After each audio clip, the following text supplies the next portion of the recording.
I hate to have to say this, but we can no longer support Morehouse or Spelman. They're officially canceled with this whole transgender business and giving into the world. Especially if you are a commandment keeper, a Torah keeper, if you follow the Bible, we just can't do this. Especially in our community where sexuality is targeted for us, where men are emasculated and made to be feminine, and where women have become to be made masculine and to take away their natural femininity. We just can't do it. It's unnatural. It's destroying our communities, and it's destroying our families, and it's destroying our young people and our children. So I don't care anything about this whole, government, finance, business with these universities and the way of the world and what Barack Obama did. We just can't support this. If you're someone if you live in the Atlanta area or even the state of Georgia, there's plenty of HBCUs in that area or in the state. You can go to those. You don't have to go to Morehouse. You don't have to go to Spelman, even though they're very prestigious in the history. I get it. For some people, maybe it's a family tradition, but we've got to draw the line somewhere, and you've got to break that. You have to break the tradition. If it comes to it, we have to stand up on principle. It may have been a family tradition in your household, but what they have done breaks all the natural tradition of creation, of the world, and of the Bible, and what the Most High would want us to do, okay?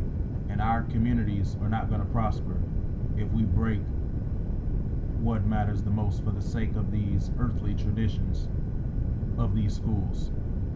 And if you don't live in the Atlanta area, or if you're not even in the state of Georgia, even though HBCUs have been taking away out-of-state and out-of-district fees, you still would have to pay for room and board and travel and all these other types of things if you're going to a school that's far away.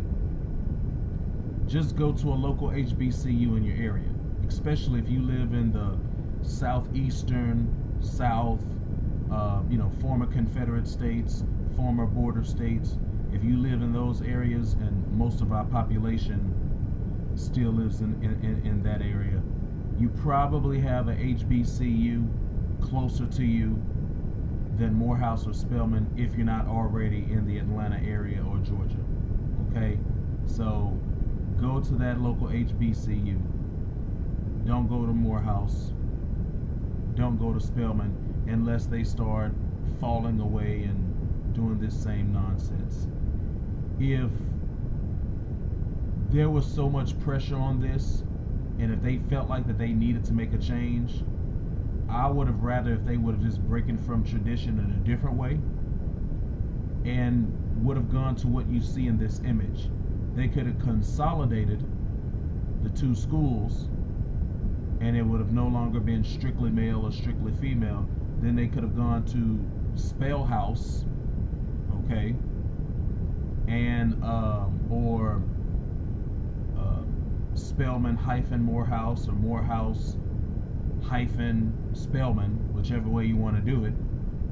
They could have consolidated the two institutions, made it co-ed, and then it would have just been like another school, okay? That's co-ed. You have males and females who go to those schools. You're going to have some people who choose to identify as some alternative type of lifestyle, okay? That's their business. It's a co-ed school that takes males and females. Whatever you consider yourself to be down from that, that's your business. That has nothing to do with the school or really anything else outside of your personal situation, and I would have rather that, myself personally, when it comes to university, I wouldn't want to go to an all-male school anyway. That's just me, okay? I want some women around. So, especially if you don't already have a girlfriend or a fiance, if you're a young person, a co-ed college, especially a nice HBCU, I mean, that's a nice place to meet your future wife while you're getting your education. So, even though Spelman and Morehouse have always had that brotherhood, sisterhood connection going on, it's just a little bit easier when it's co-ed, especially let's say if you get married to your college sweetheart while you're still in school. I don't know if Spelman and Morehouse have co-ed dorms for married couples, or if you just have to get an apartment off of campus or something like that. But in other universities, when you're talking about co-ed college campuses, they do have co-ed dorms on campus for married couples. So that's something so you could be husband and wife and be married, go to school, finish your education, but still have a married, unified household. So they could have simply have just done that. And there probably would have been a lot of other benefits financially with combining the attraction and the resources of the two institutions and the history of the two institutions and bringing it together even closer under one roof.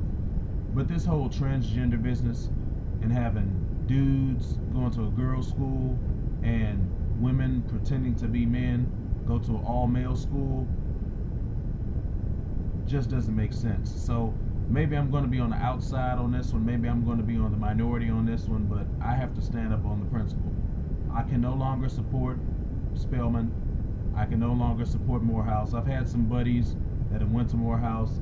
I haven't had any women to my knowledge that I know go to Spelman, but that's what I would tell them also, even though that's their alma mater. Sorry, can't support it. Shalom.